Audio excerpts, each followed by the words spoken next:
Hello everyone, welcome back to my channel Priya real blog. तो कैसे हैं आप सब, कमेंट करके ज़रूर बताइएगा। और आज मैं हूं पल्लवी राय, जिनका चैनल है भारत एक नई सोच, उनके साथ और एक छोटा सा वीडियो मैं इनके साथ शूट कर रही हूं, जिसमें कुछ सवाल मैं पल्लवी जी से करूंगी और ये उन सवालों का जवाब देंगी और बताएंगी कि कैसे यूट्यूब तक का इनका सफ़र रहा स्टार्टिंग से। तो पल्लवी जी, वेलकम है आपका मेरे चैनल में। बहुत बहुत धन्यवाद आपके दर्शकों को भी और आपको भी, जो आप अपना कीमती समय निकाली हैं और हमसे मिलने आई हैं। बहुत अच्छा लगता है कि जब लोग ऐसे मिलने आते हैं सामने से ना।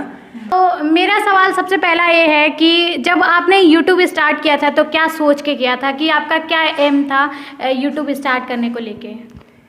जब मैं YouTube स्टार्ट की थी तो मैं कभी ये नहीं सोची थी कि मेरे लाख और सवा लाख सब्सक्राइबर्स होंगे और मेरा अपना एक ऐसा ऑफिस होगा जहां आप मेरा इंटरव्यू ले रही हैं। मैं कभी नहीं सोची थी कि मैं इतना फ्री महसूस कर पाऊंगी कि मैं घर में सीधे मम्मी को बोलूँगी कि मम्मी मुझे वीडियो शूट करने जाना है और मम्मी मुझे परमिशन दे देंगी।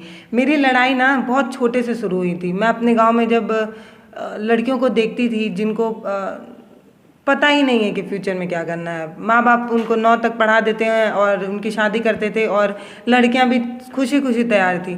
तब मुझे बहुत बुरा भी लगता था कि मतलब हम लोग जो शहरों में हैं उनको लगता है कि हमारी ज़िंदगी है, हमें पढ़ना है, हमें कुछ करना है। लेकिन जब हम गांव में देखते हैं ना तो लड़कियां समझ ही नहीं पा रही है कि उनके साथ हो क्या रहा है। हाँ, उनका बाल विवाह हो रहा है, उन्हें ये भी नहीं पता है। उनको ये भी नहीं पता है कि उनके सपने कैसे तोड़े जा रहे हैं। उन्हें ये भी नहीं पता है कि कैसे एक लड़के को प्राइवेट स्कूल में पढ़ाया जा रहा है और उसी घर में उसी लड़की से जो माँ उतना ही दर्द सहने के बाद पैदा की थी, लेकिन उस लड़की को किसी सरकारी स्कूल में ये कह के पढ़ाया जा रहा है कि तुम्हें कौन सा नौकरी करना है, तुम्हें तो चूल्हा ही जलाना है, रोटियां ही सेकनी है बस। और ना लड़कियां भी ऐसा ही बोलती थी। जब मैं लड़कियों से बात करती थी कि का हो तुम्हारा मन नहीं करेला स्कूले जाएगी, तो वो लोग कहती का हो स्कूले जाएगी जब खनवे बनावे एक बार। तो वहाँ पे जाके मुझे इतना दुख हुआ। फिर वहाँ से मैंने वीडियो स्टार्ट किया और मैं पहला वीडियो यही बनाई थी कि कैसे लड़कियां अपने आप को सुरक्षित करें। हाँ, मैंने फर्स्ट या सेकंड वीडियो देखा था आपका, जिसमें इन्होंने बताया था कि लड़कियां अपने आप को सिक्योर कैसे कर पाएँ और सिक्योरिटी अपने आप में रख के कैसे समाज में आगे बढ़ पाएँ। तो आपके घर वालों का कैसा रिएक्ट रहा जब आपने कहा कि मुझे यूट्यूब पे काम करना है? जैसे कि मैं भी एक लड़की हूँ और जब मैंने स्टार्ट किया था तो मुझे बहुत सारी चीज़ें फेस करनी पड़ी थी। तो आपके साथ क्या क्या प्रॉब्लम हुआ था? अच्छा, अगर सही सही बताऊं तो मैंने घर वालों को बताया ही नहीं था। अच्छा, मतलब अच्छा। मैं चोरी से वीडियो बनाती थी हाँ। और बहुत दिन तक मैं चोरी से वीडियो बनाई हूँ। अच्छा। मतलब ना मेरी पढ़ाई जो है, कॉलेज यहाँ पर ख़त्म हुआ BA, फिर मेरे को गांव जाना पड़ा किसी कारण से। दादी की तबीयत खराब हो गई, फिर दीदी की शादी हो गई, तो जिम्मेदारी मेरे सिर पे बिना बोले ही दे दी गई। क्योंकि एक बड़ी बेटी चली जाती है तो छोटे का काम बढ़ जाता है। हाँ, तो वही तो पूरी जिम्मेदारी मेरे कंधों पे दे दी गई और मुझे गांव भेज दिया गया। वहाँ जाने के बाद जो मैं देखी, मुझे सच में बर्दाश्त नहीं हो रहा था कि हम 21वीं सदी में ही हैं जहाँ अगर लड़कियां लोअर पहने तो उनके चरित्र पे उंगली उठा दी। हाँ, मैं गांव में गई थी और पता नहीं मुझे ऑन कैमरा ये बात बोलना चाहिए कि नहीं, मैं ग्रेजुएशन मेरा हो गया था लेकिन मैं सूट का नाड़ा नहीं बांध पाती थी, मैं लोअर पहनती थी। तो मतलब गांव के लोग मुझे बहुत अजीब तरीके से देखते थे। नजरिया उनका दूसरे लेवल, लड़की होके लवंडा बनने की कोशिश करत है। जैसे अपने गांव में कोनो लड़की अगर पैंट पहन ले तो कहल जाला कि देसी बोली, बिलायती बोल, ऐसे कुछ कहावत है एक। तो उस तरह से सिचुएशन जैसे बता रही है रहा है इनका। हाँ। तो ऐसे कुछ कंडीशन। तो बस यही सारी चीजें देख के मुझे लगा ना कि मतलब गांव के लोग को लगता है ना कि पूरी दुनिया जो है वो सच में सिर्फ गांव है, लेकिन ऐसा नहीं है। जितना शहर महत्व रखता है उतना गांव भी महत्व। तो गांव में जाने के बाद जब मुझे लगा कि लोग यहाँ पे मुझे समझेंगे नहीं, मैं कितना भी चिल्ला लूंगी और बता दूंगी कि कपड़े से किसी का चरित्र नहीं आंकना, तब मैं वहाँ से वीडियो बनाना शुरू की। वहाँ पे जाके मैं अपने मन का, जो मुझे मन करता था, मैं जो आता था, हाँ, जो मुझे लगता था कि मुझे ऑन कैमरा आके बोलना चाहिए, हर मुद्दे पे मैंने बात की, चाहे वो जातिवाद हो, चाहे वो मैंने आपका हर देखा हुआ है इनके चैनल पे मैंने, और आप लोगों ने भी देखा होगा कि इनके चैनल पे हर जो कंडीशन हमारे देश में होता है, चाहे शिक्षा को लेके, चाहे दहेज को लेके, या फिर बेटियों की रक्षा को लेके, तो हर मुद्दे पे आवाज़ उठाती हैं और वीडियो बनाती हैं। और अभी हाल फिलहाल बिहार गई थी तो वहाँ पे क्या रिएक्शन था लोगों का, और एक लड़की हो के आप रिपोर्टर के तौर पे गई थी तो वहाँ पे लोगों का क्या रिएक्ट था जब आप वीडियो बना रही थी? अच्छा, पता है वहाँ पे लोगों को पता ही नहीं चल पाता है कि हम सोशल मीडिया के, उनको माइक दिखता है तो लगता है मेन स्ट्रीम मीडिया। तो पता है आप, मतलब मैं बहुत गर्व से बता रही हूँ कि हमारे देश में भले ही मीडिया अपना स्तर गिरा रहा है, लेकिन आज भी मीडिया को लेके लोगों का रिस्पेक्ट उतना ही है जितना होना चाहिए। तो किसी भी गांव में जाने के बाद लोग इतना प्यार से बोलते हैं, अरे बहनी बैठा बैठा, और वो जो होता है ना, एक लड़की होने के नाते। और फिर गांव में लड़कियां भी लड़कियों को देख के थोड़ा ज्यादा खुल के बोल पाती हैं। जागरूकता, जैसे अंदर से एक उत्साह होता है कि हाँ, जैसे हम लड़कों से कोई बात उतना डायरेक्ट शेयर नहीं कर पाते हैं जितनी कि लड़कियों से एक होता है कि स्वतंत्र रूप से शेयर कर पाते हैं। उस तरह से कुछ सिचुएशन रहे वहाँ पे। हाँ, तो मुझे बड़ा अच्छा लगा वहाँ किसी भी गांव में जाने पे लोग बहुत अच्छे से बिहेव कर रहे थे। और आप शहरों की अपेक्षा अगर गांव में जाएंगी तो लोगों का दिल बहुत बड़ा है। अगर आप शहर में जाएंगी तो लोग शायद ही आपसे पूछे कि प्यास लगी है, लेकिन गांव में आपको बोलने की जरूरत नहीं पड़ती और लोग पानी, जैसे गांव में पता है कि जब कोई भी दरवाजे पे आ जाता है, अनजान आदमी भी एक भिक्षा मांगने भी आ जाता है और कह देता है कि प्यास लगा है, या फिर आदमी खुद से इतना अवेयर होता है कि हाँ इंसान है और दरवाजे पे आए तो एक गिलास पानी जरूरी है।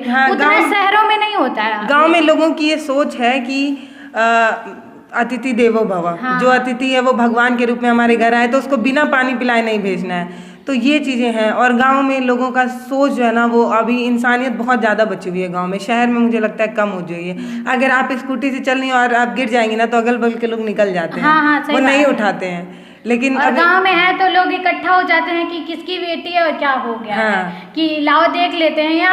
या फिर अगर आप कहीं गांव में कुछ हो जाता है तो लोग कहते हैं कि घर के गार्जियन अगर नहीं आ पाए हैं तो गांव के कुछ लोग ही अगर गार्जियन बन जाते हैं और हॉस्पिटल लेके जाते हैं या फिर जो भी सुविधाएं होती हैं वो दिलवा पाते हैं। लेकिन एक बार बताऊं प्रिया, ये कभी कभी ऐसा हो जाता है ना कि जो लोग एक्स्ट्रा केयर करते हैं ना, वो कभी कभी बोझ जैसा भी लगने लगता है। मतलब आप अगर फोन से बात करते हुए अपने रोड से निकल गई गांव में, तो वो घर पहुंचने से पहले घर में पता चल जाता है कि रोडे फोने बतिया जाता है। वो क्योंकि मैं भी यूट्यूब पे हूँ, अगर आप लोग मेरी वीडियो पहले से देखते हो तो पता होगा कि मैंने बहुत सारी अपनी वीडियो में बोला हुआ है कि मेरे यूट्यूब पे आने को लेके बहुत सारी अफवाहें उड़ी मेरे गांव में, मेरे गांव के लड़कों के साथ। क्योंकि मैं एक लड़की के साथ मैं कोलैब वीडियो कर रही हूँ, इंटरव्यू समझ लीजिए, तो मैं अपनी फीलिंग्स बता रही हूँ कि बहुत कुछ ऐसा मेरे साथ भी हुआ है जो ये चीज़ें फेस करके इतनी आगे बढ़ी हैं। वैसे मैं भी अभी फेस कर रही हूँ, मैं छोटी क्रिएटर हूँ, लेकिन फिर भी उतनी बातें हमको भी झेलने को मिलती हैं और सुनने को मिलती हैं कि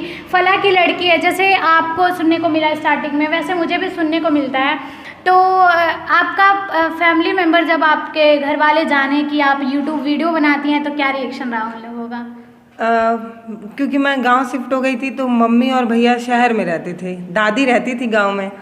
तो दादी से जब कोई पूछता था कि पल्लवी करे नहीं का, पता नहीं कहा दिन भर गरबा में बड़बड़ करे ले, तो वो बहुत ज़्यादा मुझे ना छूट मिला गांव में। क्योंकि गांव में कोई था नहीं मेरे घर में, दादी और मैं और चाचा, 3 लोग और बच्चे लोग तो घूमते थे, तो मुझे पूरा समय मिल जाता था आराम से वीडियो बनाने में, अपने हिसाब से बोलने का। चूँकि जब शुरुआत में बहुत मेहनत लगती है कैमरे के सामने बोलने में, बहुत एक्सपीरियंस चाहिए होता है और खुद कैमरा फेस करना बहुत मुश्किल बात होती है। जो लोग एक कमेंट करते हैं, मैं इसी वीडियो में उनको बोलना चाहती हूँ कि जो लोग कमेंट करते हैं कि क्या फालतू का वीडियो बनाती रहती हो, तो शायद बोलिए कि 2 मिनट का खुद बना के आपके अंदर वो पेशेंस नहीं होगा कैमरे के सामने बोलने का। लेकिन हमको बहुत हिम्मत और बहुत ही ज़्यादा मेहनत करके कैमरे के आगे बोलने का एक मौका मिलता है। और हम लोग अपने जो अपना होता है कि हम लोग के अंदर उत्साह है कि हम लोग एक पहचान बना पाएँ अपना, भले सोशल मीडिया पे एक समाज में अपनी छवि छोड़ पाएँ, तो बहुत आसान नहीं होता है कैमरे के सामने ऐसे बोल पाना।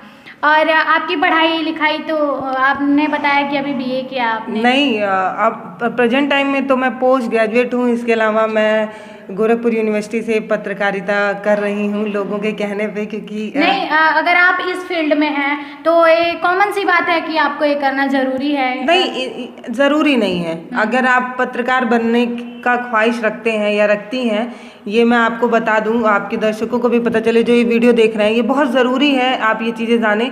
कोई ज़रूरत नहीं है कोई डिग्री लेने की, एकदम मैं खुलेआम बोल रही हूँ, आप मुझे पागल कह सकते हैं, कोई ज़रूरत नहीं है। पत्रकार बनने के लिए किसी ने ये नहीं कहा कि आप डिग्री लेके आएंगे। महात्मा गांधी इस ज़माने में बहुत बड़े पत्रकार माने जाते थे। उस ज़माने में उनके सिर्फ एक बार कह देने से कितना बड़ा हुजूम उनके पीछे चला आता था। उस ज़माने में बाल गंगाधर तिलक को देखिए, वो अपनी मैगजीन से युवाओं के बीच में जोश भर दिए थे। वो कौन सी पत्रकार की डिग्री लिए थे? अगर आप उनको पत्रकार नहीं मानते होंगे ना, वही ना। और जो लोग बोल रहे हैं उनको मैं कह दूं, कि अगर आप मुझे कह रहे हैं, क्योंकि मुझे भी ऐसा बहुत कमेंट आया, मतलब मैं कि आपकी डिग्री क्या है कि नहीं, यूट्यूब पे कोई ऐसा वीडियो होता था जिसमें मैं किसी पुलिस वाले से सीधे सवाल कर दूं।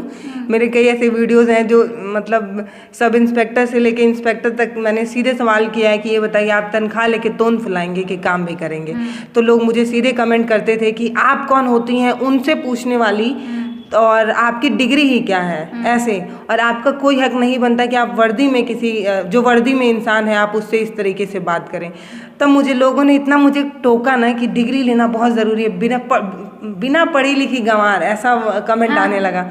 तब मैंने डिग्री जो है आप लोगों के कहने पर मैं ले रही हूँ, लेकिन मुझे नहीं लगता किसी को डिग्री लेने की ज़रूरत है। जो चीज़ें गलत हो रही हैं उसके खिलाफ आवाज़ उठाना हर व्यक्ति का कर्तव्य है और अपना फर्ज बनता है। एक बार कोई गलत को आप इग्नोर करके देखिए और खुद से सवाल करिए कि क्या हमको वहाँ आवाज़ उठाना चाहिए था कि नहीं उठाना चाहिए था। तब जवाब यही आएगा अंदर से कि हाँ आवाज़ उठाना चाहिए था। भले हम उस स्थिति में उस कंडीशन में मौन रहें, कुछ ना बोले, वहाँ से हट जाएं, लेकिन कहीं ना कहीं हमारा दिल गवाही नहीं देता है कि आवाज़ उठाना चाहिए था हमको और हम नहीं उठा रहे हैं, नज़रअंदाज कर रहे हैं उस चीज़ को। तो आपका यूट्यूब पे आए कितना टाइम हो गया? 2 साल कंप्लीट हो गया है।